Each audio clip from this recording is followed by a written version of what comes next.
Hey guys, today we're going to talk about time. Not time like telling time on a clock, but how long it takes to do something or how short amount of time it takes to do something.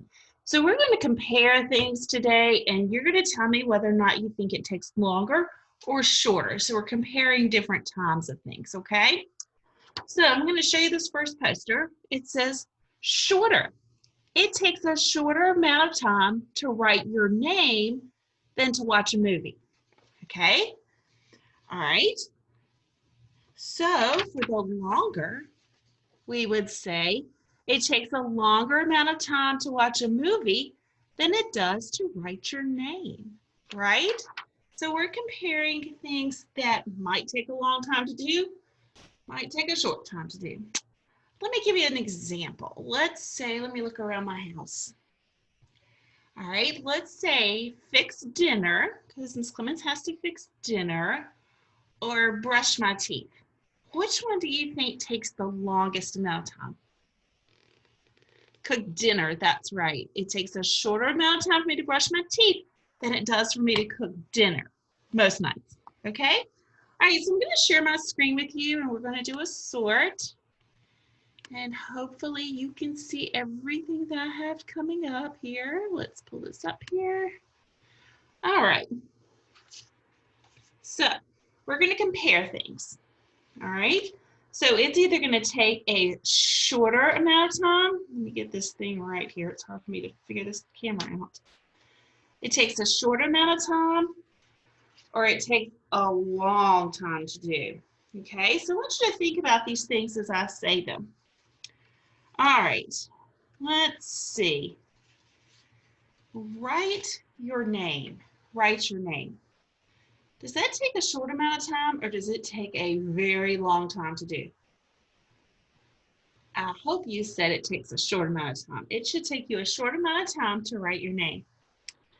What about this one? Go on a road trip.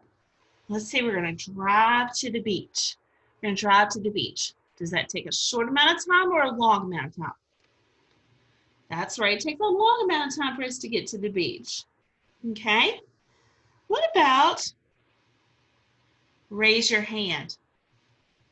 Did that take me a long time to do? Everybody practice. Oh, it takes a short amount of time, doesn't it? That's right. It takes a short amount of time. What about watch a movie? Watch a movie. What do you think? Movies are generally pretty long, okay? They're a couple hours for a really long movie, or about an hour and a half. So that's a long period of time. What about slide down the slide? We're outside on recess and you go down the slide. Does that take a short amount of time or a long amount of time to go down it? Zzz, that's quick, isn't it? So that's a short amount of time. What about play at recess? Play at recess. Now, some of you might say that that takes a short amount of time because you don't get a lot of it. But we're going to say it takes a while. We don't go outside and say, okay, line up. So that takes a long amount of time. Maybe not quite long enough, but it takes a long amount of time. What about brush your hair? Brush your hair. That's right. That takes a short amount of time to do, doesn't it? And our last one, go bowling. Go bowling. If we went and played a whole game of a bowling match, would that take a long time or a short time? That takes a long amount of time because you have to keep playing and keep playing and keep playing till somebody wins, okay? So this is what we've been talking about today, a short amount of time or a long amount of time, all right? So we've been out of school. I haven't seen you in a long amount of time, but hopefully I get to see you guys really soon. So you guys work on your class kick assignments, stay up to date, and we will see you soon. Have a good afternoon.